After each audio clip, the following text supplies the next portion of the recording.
Hello friends, welcome back to management mantra by doctor Varsha Gupta. कैसे हैं आप सब? तो चलिए शुरू करते हैं आज का टॉपिक। तो जैसा आप जानते हैं कि ये जो चैनल है वो आप लोगों के लिए स्पेशली मैनेजमेंट सब्जेक्ट के लिए बनाया गया है, जिसमें जो भी बच्चा मैनेजमेंट का कोई भी कोर्स करना चाहता है, कोई भी कॉम्पिटिटिव एग्जाम की तैयारी करना चाहता है, तो उसको यहाँ पर उससे जुड़े हुए सारे टॉपिक आपको मिलेंगे। ठीक है, तो स्पैन ऑफ कंट्रोल आज हम देखने वाले हैं, जिसे स्पैन ऑफ मैनेजमेंट भी कहा जाता है। बट उसके पहले मैं आप लोगों को एक चीज बता देती हूँ कि अगर आप लोग मैनेजमेंट के किसी भी टॉपिक को सर्च कर रहे हैं, चाहे वो ऑर्गेनाइजेशन बिहेवियर से जुड़ा हुआ हो, चाहे वो आपका एचआरएम से जुड़ा हुआ हो, आप प्लेलिस्ट पर जाइए। प्लेलिस्ट पर अलग से टॉपिक वाइज, सब्जेक्ट वाइज जो है वो प्लेलिस्ट बनी हुई है, उसमें आप उस टॉपिक को सर्च कर सकते हैं। इनकेस आपको नहीं मिलता है देन आप मुझे कमेंट बॉक्स में बता सकते हैं, जो भी आपको टॉपिक चाहिए I will provide you. Okay, नहीं होगा तो उस पर हम वीडियो बनाएंगे, राइट। चलिए तो शुरू करते हैं स्पैन ऑफ कंट्रोल। और इसमें हम क्या क्या देखने वाले हैं? हम देखने वाले हैं स्पैन ऑफ कंट्रोल का कंसेप्ट क्या है, उसके टाइप्स क्या है, एडवांटेज क्या है, डिसएडवांटेज क्या है, और उसके क्या क्या फैक्टर्स हैं जो स्पैन ऑफ कंट्रोल पर इम्पैक्ट डालते हैं। तो चलिए शुरू करते हैं आज की क्लास। और बिफोर स्टार्टिंग आपको अपने एजुकेटर के बारे में पता होना चाहिए। तो मैं हूँ doctor Varsha Gupta, assistant professor रह चुकी हूँ, पीएचडी मैनेजमेंट में मेरा है, यूजीसी नेट क्लियर है, एमबीए एचआर में क्लियर है, और 10+ ईयर्स का मेरा टीचिंग एक्सपीरियंस है, specially in the management subjects. चलिए तो स्टार्ट करते हैं स्पैन ऑफ कंट्रोल, जिसे स्पैन ऑफ मैनेजमेंट के नाम से भी जाना जाता है। ठीक है, ये यहाँ पर ऑलरेडी मेंशन है। अब पहले आपको ये बताती हूँ कि आखिर स्पैन ऑफ कंट्रोल होता क्या है। तो गाइस, जैसा आप जानते हैं ऑर्गेनाइजेशन में दो लोगों का बड़ा ही इंपॉर्टेंट रोल होता है। एक होते हैं मैनेजर और दूसरे होते हैं उसके सबऑर्डिनेट। ठीक है, कौन?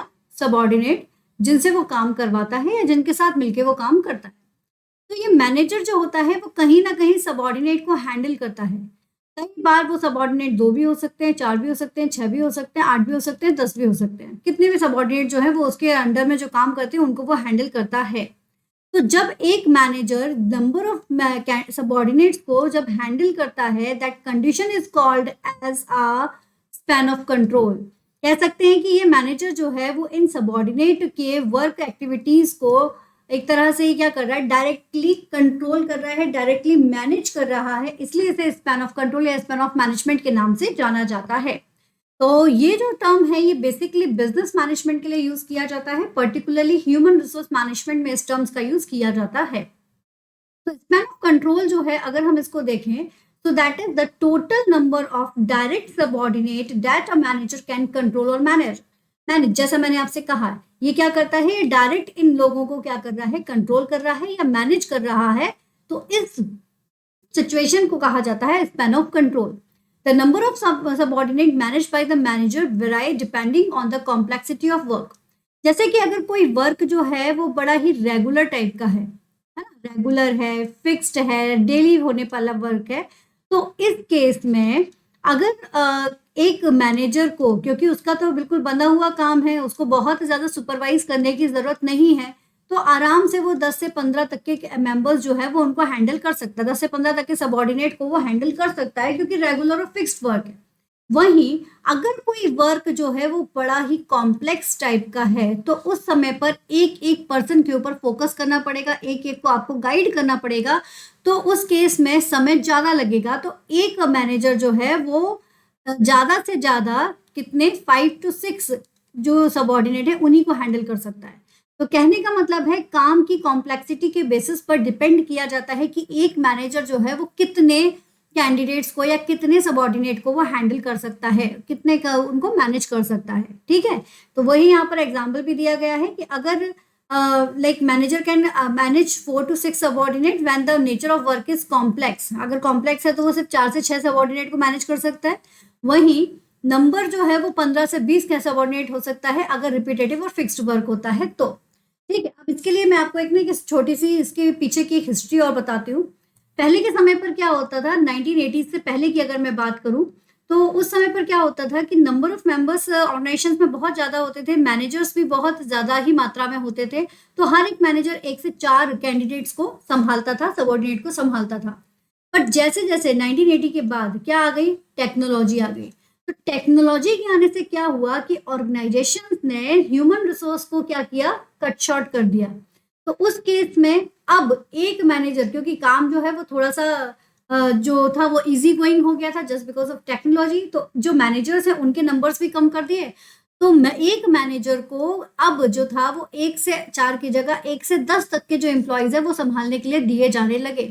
ठीक है, depend on the again depend on the complexity of the work, ये डिपेंड करता है, बट इसलिए जो नंबर है वो सबऑर्डिनेट का बढ़ना शुरू हो गया। अदरवाइज पहले के समय पर अगर देखा जाए तो सिर्फ 1 से 4 तक के ही जो सबऑर्डिनेट थे वो एक मैनेजर को दिए जाते थे, लेकिन अब उसका नंबर जो है वो बढ़ चुका है।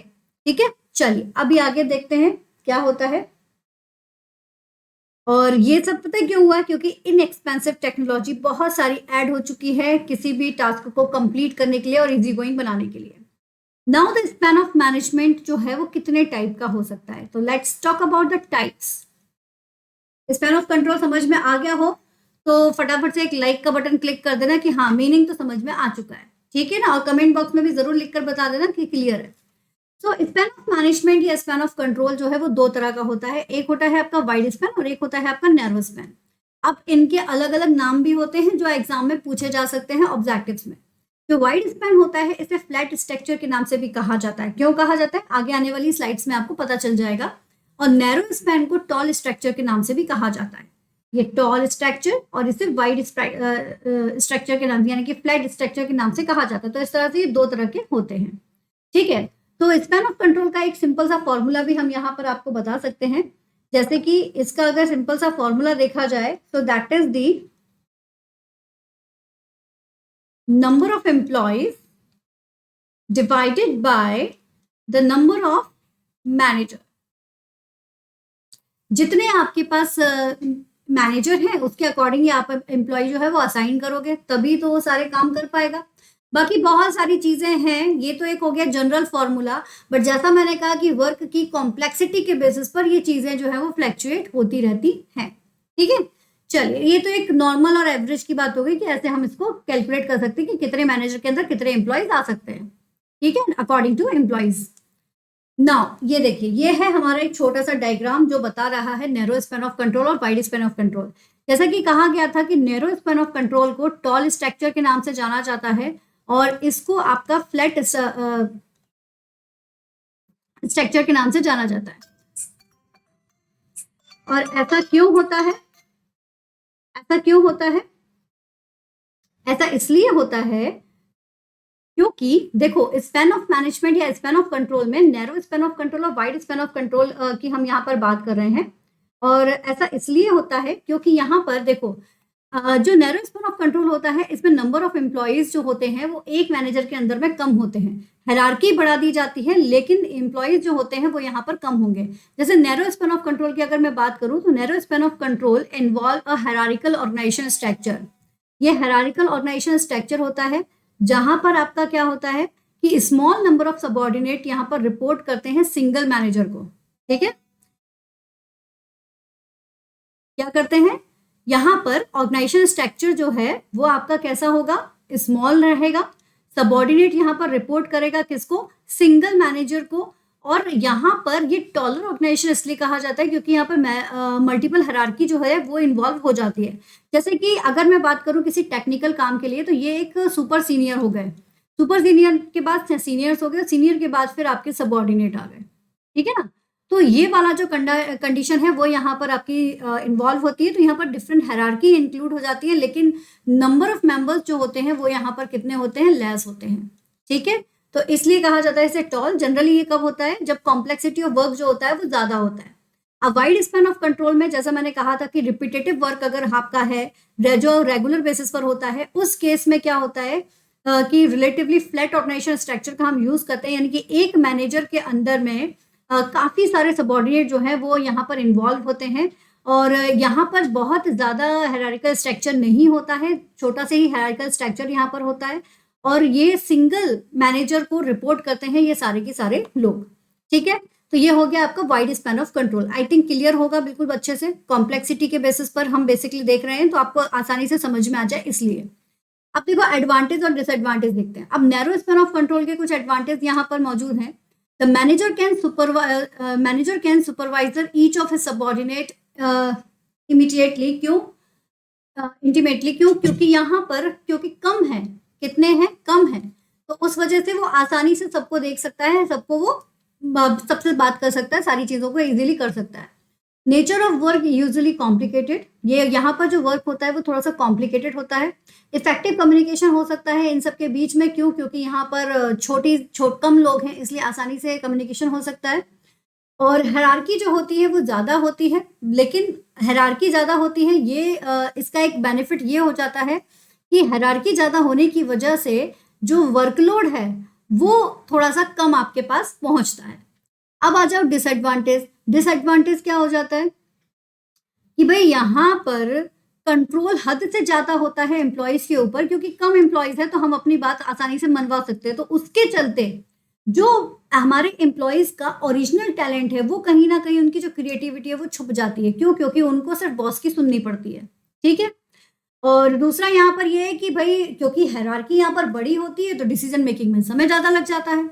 वो भी इसका एक इम्पॉर्टेंट पार्ट हो सकता है कि भाई समय जो है वो ज़्यादा लग रहा है। क्यों? क्योंकि यहाँ पर हायरार्की बड़ी है।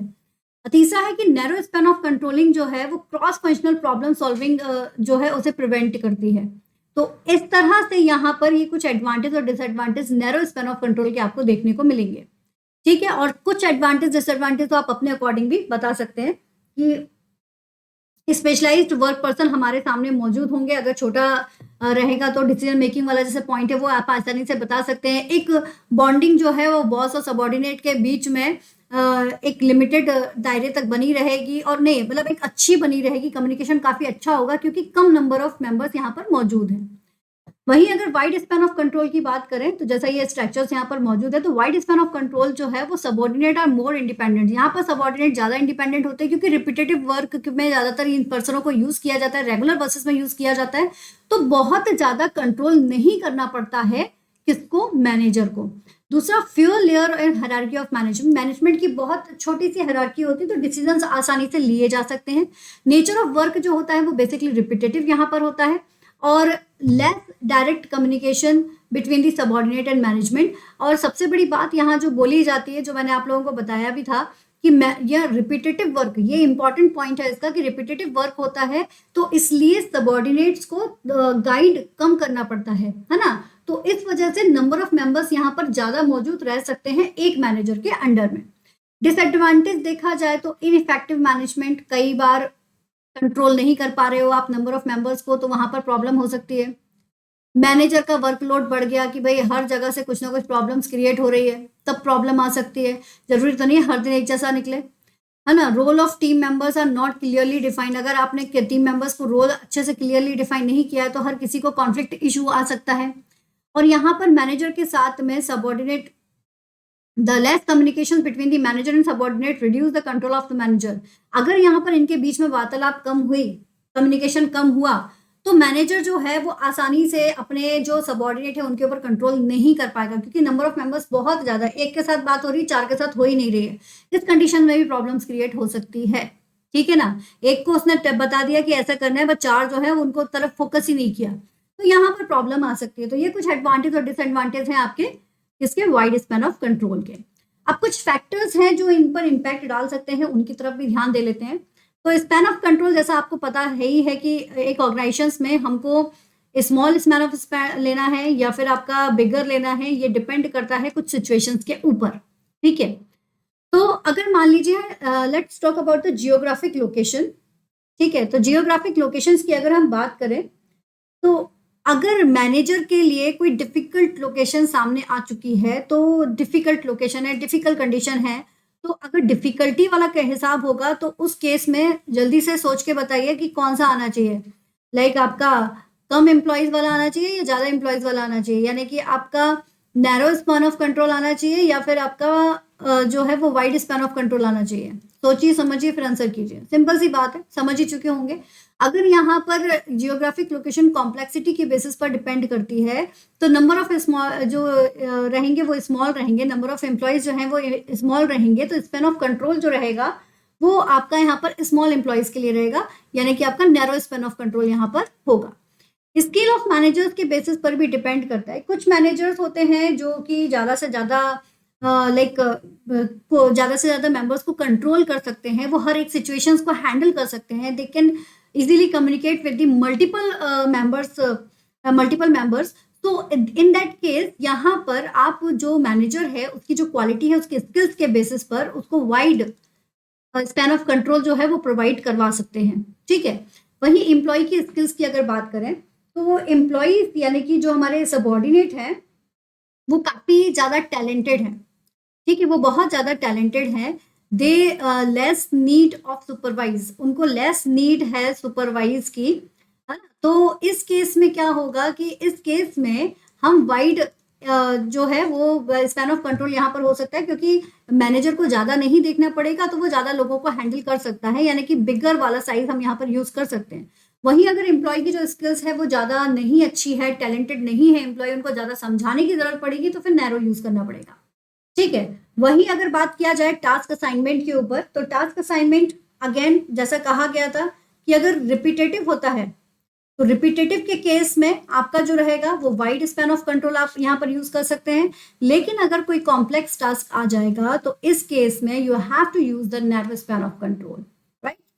अब बात करते हैं मैनेजरियल रिस्पॉन्सिबिलिटीज के ऊपर। तो अगर मान लीजिए कि जो हमारे मैनेजर हैं उन मैनेजर के पास में मल्टीपल टास्क दिए गए हैं, मल्टीपल रिस्पॉन्सिबिलिटीज उनके पास मौजूद हैं, तो उस केस में भी वो बहुत सारे सबॉर्डिनेट को एक साथ नहीं संभाल सकते हैं। तो इस केस में उनको स्मॉल नंबर ऑफ सबॉर्डिनेट यानी कि नैरो वाला जो केस है वो आपको यहाँ पर देना पड़ेगा, नैरो स्पैन ऑफ कंट्रोल देना पड़ेगा, because he has already lots of work, ठीक है। तो ये कुछ पॉइंट्स हैं जिनके बेसिस पर, ये कुछ फैक्टर्स हैं जिनके बेसिस पर स्पैन ऑफ कंट्रोल जो है वो डिसाइड किया जाता है कि किसको कहाँ पर कितना एम्प्लॉयज जो हैं वो देना है या उनको क्या प्रोवाइड कराना है, नैरो स्पैन ऑफ कंट्रोल या wide span of control. I hope कि आप लोगों को क्लियर हुई होंगी ये सारी चीज़ें, ठीक है। अगर कोई डाउट है तो आप लोग पूछ सकते हैं, वैसे मुझे लगता है कि अच्छे से समझ में आ चुका होगा। तो यहाँ से हमने स्टार्ट किया कि स्पैन ऑफ कंट्रोल क्या होता है, फिर हमने इसके टाइप्स देखे, इसका फॉर्मूला देखा, स्पैन ऑफ कंट्रोल के हमने दोनों डायग्राम्स देखे, उनका मीनिंग समझा, एडवांटेज देखे, डिसएडवांटेज देखे and the factors that effect on the span of control. So this is all about today. ये था हमारा आज का session. Thank you so much guys, keep study hard with smart. Video पसंद आए तो लाइक जरूर कीजिए, शेयर जरूर कीजिए। देखिए शेयरिंग इज केयरिंग, जितना ज़्यादा आप अपने जूनियर्स के साथ में, सीनियर्स के साथ में, अपने कलीग्स के साथ में आप शेयर करेंगे वीडियोस को, चैनल की लिंक को, उतना ज़्यादा उनको भी बेनिफिट मिलेगा, क्योंकि आपको भी पता है कि यहाँ पर जितने भी वीडियोस हैं they all are the free of cost. तो अगर आप फर्स्ट टाइम है तो चैनल को सब्सक्राइब कीजिए और अपने सारे फ्रेंड्स का भला कीजिए। देखो भाई, कोई आपकी नॉलेज को छीन नहीं लेगा। एग्जाम में अगर वो वीडियो देखकर जा रहा है, आप भी वीडियो देखकर जा रहे हो, तो आपका जितना कैपेबिलिटी है ना आप उसके बेसिस पर ही लिख कर आएंगे, और जितना उसकी कैपेबिलिटी है वो उसके बेस पर लिख कर आएगा। तो जलो मत, बराबरी करो वाला फंडा यूज करना है। और दूसरी बात है कि शेयरिंग इज केयरिंग, जैसा आप जानते ही हैं। तो वीडियोस को जितना हो सकता है उतना शेयर कीजिए, लाइक कीजिए, सब्सक्राइब कीजिए। Thank you so much. Keep study hard with smart. All the best.